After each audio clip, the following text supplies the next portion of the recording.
الإسلام ديني ومحمدا رسول الله ويقيني. Apa dosanya? Apa salahnya? Berapa triliun negeri ini pernah dirugikannya? Berapa sumber daya alam, minyak, batu bara, nikel, uranium yang pernah dijualnya ke luar negeri? Berapa BUMN perusahaan yang pernah dijualnya aset-aset negara? Ada yang pernah dia jual? Dia hanya mengajak anak muda yang selama ini pencandu narkoba menjadi bertaubat kepada Allah. Dia hanya membangkitkan semangat anak muda yang selama ini berzina menjadi orang-orang yang takut kepada Allah. Dia hanya mengajak mereka yang memakai baju hitam, pakaian hitam berubah menjadi pakaian putih. Mereka berusaha untuk memutihkan catatan amal baik mereka di hadapan Allah. Dia hanya menyadarkan umatnya supaya sadar bahwa politik itu penting. Angkatlah pemimpin yang adil dan amanah.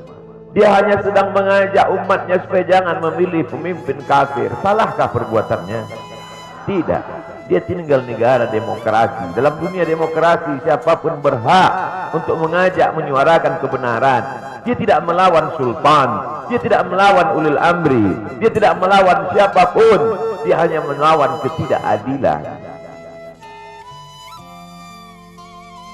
Hari ini saya berangkat setelah sholat subuh menuju airport, naik pesawat.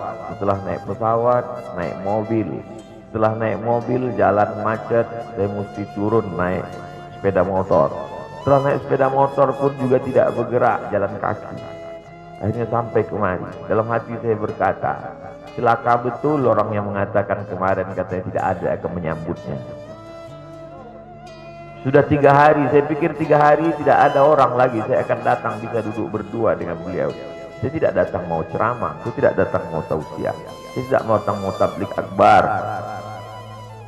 Ternyata yang menyambutnya seramai ini, sebanyak ini, orang berjalan kaki, anak-anak muda berjalan kaki, orang tua, ibu-ibu duduk di pinggir jalan. Apa yang membuat mereka datang kemari? Satu, cinta. Lahu baru ni'aliha ahabbu ilayya wa asfadi balwaha, kata Qais. Debu yang menempel di sandal Laila lebih dapat menghilangkan rasa sakit dan duka.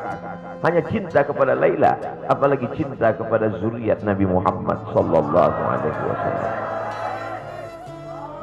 Andai engkau orang alim, andai engkau hafal kitab, andai engkau mengerti kitab kuning, banyak ilmumu, tapi ada kebencianmu kepada ahli bait Rasulullah SAW, hilang keberkahan ilmu.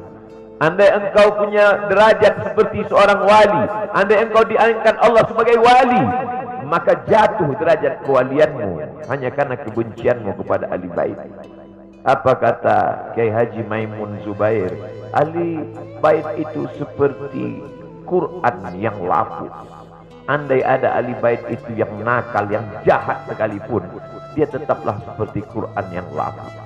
Quran yang buruk, andai titiknya sudah tidak ada lagi, tak akan mungkin kau akan buang. Kau tetap juga akan jaga dia, kau akan cium dia. Kenapa? La yamassuhu illal mutahharun. Allah yang mensucikan.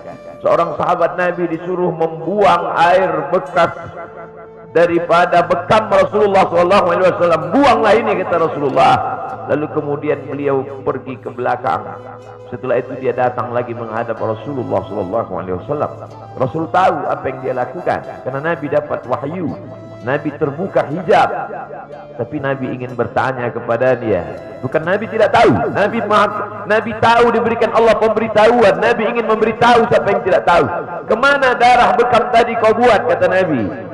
Ku minum ya Rasulullah. Mengapa engkau minum? Karena aku tahu bahwa darah yang mengalir dalam diriku membuat aku haram tersentuh api neraka. Mengalir darah itu dari dia kepada Sayyidatuna Fatimah, dari Fatimah kepada Sayyidina Al-Hasan, dari Sayyidina Al-Hasan ada juga kepada Sayyidina Al-Husain, dari Sayyidina Al-Husain kepada Sayyidina Ali Zainal Abidin, dari Zainal Abidin kepada Sayyidina Muhammad Al-Baqir, dari Sayyidina Muhammad Al-Baqir mengalir darah itu kepada Sayyidina Ja'far Sadiq, dari Ja'far Sadiq mengalir kepada Sayyidina Ali Al-Uraidi, dari Ali Al-Uraidi mengalir darah itu kepada Sayyidina Muhammad An-Naqib, dari Muhammad An-Naqib mengalir darah itu kepada Sayyidina Isa, sampai kepada Sayyidina Ahmad bin Isa al-Muhajir, lalu kemudian darah itu mengalir kepada Imam As-Saggaf, Al-Idrus, Al-Haddad, Al-Abbas, dan salah satunya adalah bin Syihab, dan salah satu dari zuriat bin Syihab itu adalah Sayyidi Al-Imam Al-Akbar Al-Habib Muhammad Rizik Syihab. Kalau mau hidup tenang, beliau sudah tenang dengan anak menantunya, dengan cucunya, dengan ilmunya. Beliau meraih gelar LC dari Universitas Imam Muhammad Ibn Saud. Dia cukup dengan majlis-majlis maulidnya cukup. Mengapa dia bersusah payah? Mengapa dia mesti kena fitnah? Dia hanya mengikut darah Sayyidina Al-Husain. Kalau mengikut Sayyidina Al-Hasan lembut, mengikut Sayyidina Al-Hasan lembut sentuhannya. Maka para ahli bait ini mengikut dua aliran, Sayyidina Al-Hasan dan Sayyidina Al-Husain. Kedua-duanya saya cintai. Habaib yang mengikut Sayyidina Al-Hasan, saya datang, saya cium tangan mereka, saya bersilaturahim, lembut gaya mereka. Tapi mereka semua mengajak untuk mencintai Sayyidina wa Maulana Muhammad sallallahu alaihi wasallam. Tapi ada yang seperti Sayyidina Al-Husain, menggelegar suaranya, dia hunuskan pedangnya untuk musuh-musuh Allah. Keduanya adalah sama-sama diridhai Allah. Innal Hasan wal Husain sayyida syababi ahli jannah. Yang mencintai Sayyidina Al-Hasan, mencintai Sayyidina Al-Husain, yang mencintai zuriat mereka, keturunan mereka, maka dengan cinta itu bekal kita menghadap Rasulullah sallallahu alaihi wasallam.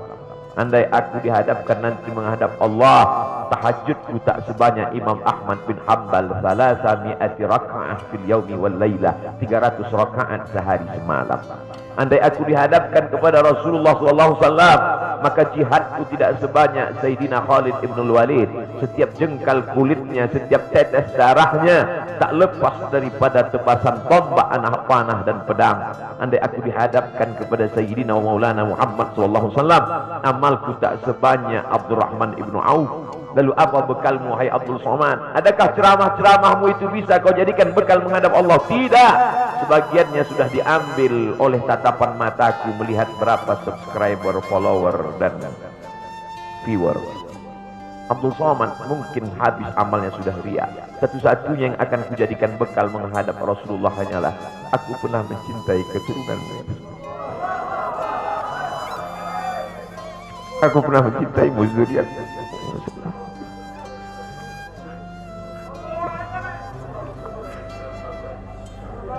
Wahai para pelaku pembuat dosa, wahai para pezina, wahai para peminum khamar yang belum bertaubat, kalau kalian belum sanggup untuk berbuat baik, kalau kalian belum mampu untuk beramal saleh, paling tidak jangan kalian sakiti zuriat Rasulullah. Jangan kalian keluarkan kata-kata, jangan keluarkan kata-kata fitnah. Bagaimana kalian akan menghadap Rasulullah? Bagaimana kalian akan menghadap Rasulullah? Pada saat itu seluruh umat berkumpul menghadap Nabi Adam alaihissalam. Kami tidak sanggup berdiri di padang mahsyar ini, wahai Adam. Menghadaplah kepada Allah. Kata Adam, aku tidak sanggup menghadap Allah, karena dulu Allah berkata, la taqraba hadhihi syajarah, jangan kau dekati pohon kuldi ini, tapi aku malah memakannya, ya Allah. Mereka datang menghadap Nabi Nuh alaihissalam. Kata Nabi Nuh, aku tak sanggup menghadap Allah karena anakku durhaka. Sa'awi ila jalalin ya'simuni minal ma', aku akan naik ke atas bahtera perahu yang bisa menyelamatkan aku dari air. Aku tak sanggup menghadap Allah, kata Nabi Nuh alaihissalam. Mereka menghadap kepada Nabi Musa, aku tak mampu, kata Nabi Musa. Mereka menghadap kepada Nabi Isa, aku pun malu kepada Allah, karena mereka jadikan sembahan di atas muka bumi Allah. Mereka hanya mampu menghadap Sayyidina wa Maulana Muhammad sallallahu alaihi wasallam. Wahai para peminum khamar, wahai para pezina, wahai para pelaku dosa, kalau kalian belum mampu beramal soleh, belum mampu bertobat, paling tidak jangan kalian hina zuriat Rasulullah SAW.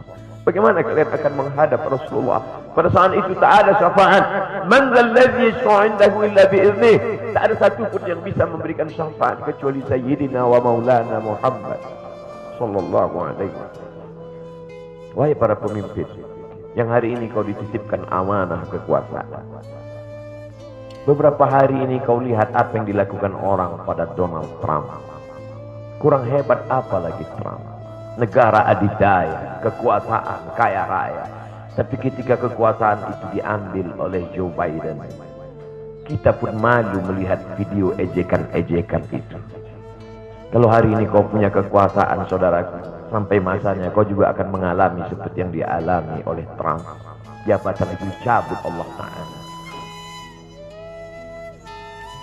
Saya masih melihat video bagaimana Bapak Susilo Bambang Yudhoyono sampai ke Pekanbaru beberapa tahun yang lalu. Di depan balihonya disobek. Beliau jenderal, ganteng, punya partai. Tapi setelah kekuasaan itu tak ada di tangannya, difitnah, dibuli, balihonya disobek. Bagaimana agaknya ketika tiga hal itu tak ada pada diri kita. Tidak jenderal, tidak ganteng, dan tak pula punya partai. Fa'tabiru ya ulil absar. Menangkap ikan di Bukit Selasih. Demikian, terima kasih.